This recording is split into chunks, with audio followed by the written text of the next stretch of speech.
Hey everyone, so I'm just going to make a bit of a quick video about anxiety. I'll probably make a few more of these over the coming weeks. I just wanted to start off kind of simply. Perhaps I could even track my progress. Well, I'll give you a brief history. I do have a generalised anxiety disorder and I get panic attacks as well. I would say it started in 2008 when my arrhythmia, SVT, which I talk about in my other videos, so you can go check it out there if you want to know more, started playing up, and I was rushed to hospital and I had to have a terrible drug injected into me to stop that, and then I was constantly worrying about when the next attack would be. And also I went overseas not long after that attack, a trip that was already booked. And I was terrified I was going to have one on the aeroplane, and I was terrified the whole time I was over there. Like, I was walking around just shoulders tucked in, you know, getting really tight across here, chest pain, stomach growling. Ended up with really bad stomach problems, which I still have, really bad digestion problems from all the anxiety I was putting my body through, worrying about my heart. So that's when I guess I would say that my anxiety disorder, so to speak, started. But I've always been a bit of an anxious worrier. So like, as a kid, yeah, I had a good childhood. You know, there were great bits of my childhood, but I can never remember not worrying.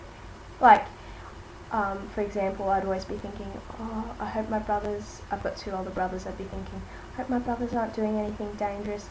I'm really worried about them, and like at school I would always be thinking, oh, I don't want to be late home and I don't want to miss the bus. Like, just little things like that. I'd always have things nagging in my brain, like even at preschool, which I was too anxious to stay at, so I ended up dropping out of preschool, and primary school particularly. Throughout like middle high school and later high school, I was actually going really well, like not having much anxiety, only really worrying about my brothers. I never really worried about myself until 2008, when I did go to hospital with this heart problem and did begin worrying a lot about my heart. So that's when I guess the generalised anxiety began. And it just means that every day, most days, I don't feel calm. I feel a lot of the time on edge. Like, I feel just, you know, you'll notice my palms are sweaty, or I have little fingernail marks on my palms where my fingernails have been digging in because I'm holding tension that I don't even realise I'm holding. Or out of nowhere a panic attack will come on, which is really frustrating.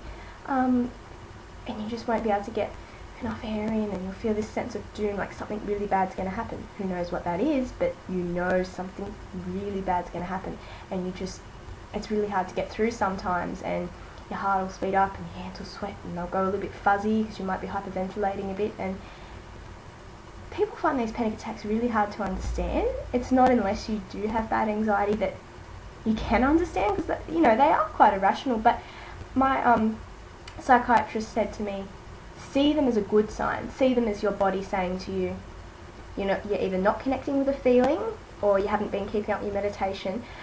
You know, you haven't been looking after yourself, or something is upsetting you that you're not connecting with, and that's why you're having a random panic attack a couple of days later. So he says, think of it as a sign to reconnect with yourself and make sure that, you know, you are working on getting better. So I think that's a good way to see it. Also, Claire Weeks, who wrote Complete Self-Help for Your Nerves, which is a fantastic book, suggests to float over it. Now, I know that sounds crazy when you're in the middle of a panic attack. Yeah, float over it.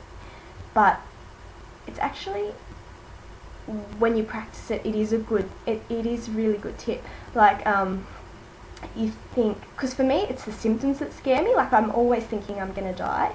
So when I do get these horrible feelings and that sense of doom that only someone who's been through it can know, and that I can't breathe, and just the feelings of anxiety grabbing you, you think, this is anxiety. You know, old friend anxiety, I know you, but you can't hurt me. And you don't get angry, you just think, float over it.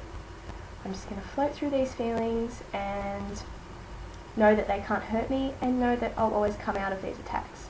So that's also one I like to use, but I prefer to use my psychiatrist one a bit more because it's a bit more proactive.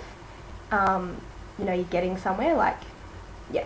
Well, also, for me, what has helped with my anxiety is yoga. Now, I know yoga's not for everyone. I do hot power yoga, which is really good because you get a workout, you sweat heaps, but you're also in that peaceful zone. I've been doing that for about a year, and that transforms me. After yoga, I feel great that day, and I know my anxiety will be on a lower level. I also do meditation. The one I do most often is off YouTube. It's from her name. You type in, I would say I put a link in the sidebar, but I don't even know how to do that yet. Anyway, sorry, I'm new to YouTube. But I just search for yogatic guided meditation or muscle relaxation or something, and yeah, that's the one I do mostly. It's really good, just really gets the stress out. Eating healthy is another important thing to getting better. I find sugar triggers my anxiety. Also alcohol triggers it a little bit, and alcohol really speeds up my heart, which in turn triggers the anxiety. So alcohol and sugar, yeah, two like indulgence things, but not the best for me. So I tend to try and stay away from them. Not that, you know, that's always what I do, but that's what I attempt to do. What else triggers it? Late nights for me triggers my anxiety. So I know I need, that sounds crazy, but I kind of need at least like 8.5 hours, 9, sometimes 10 hours sleep. I like to get good long sleep, meditation, yoga, eating healthily, and I stay on track. But of course, you know, life's going to throw things at you, but they're the things I do to keep me grounded. Please like video response or write back with what you do or things that have helped you. Also self-help books. Yeah, sounds terrible, and I should do another video showing you all my self-help books. It's quite funny. Haven't read a lot of them. Yeah, so that's what I'm doing at the moment to keep on track, and I do have my good and bad days, but you know, I'm getting there. So let me know what you guys do to keep your anxiety under control. Alright, thank you.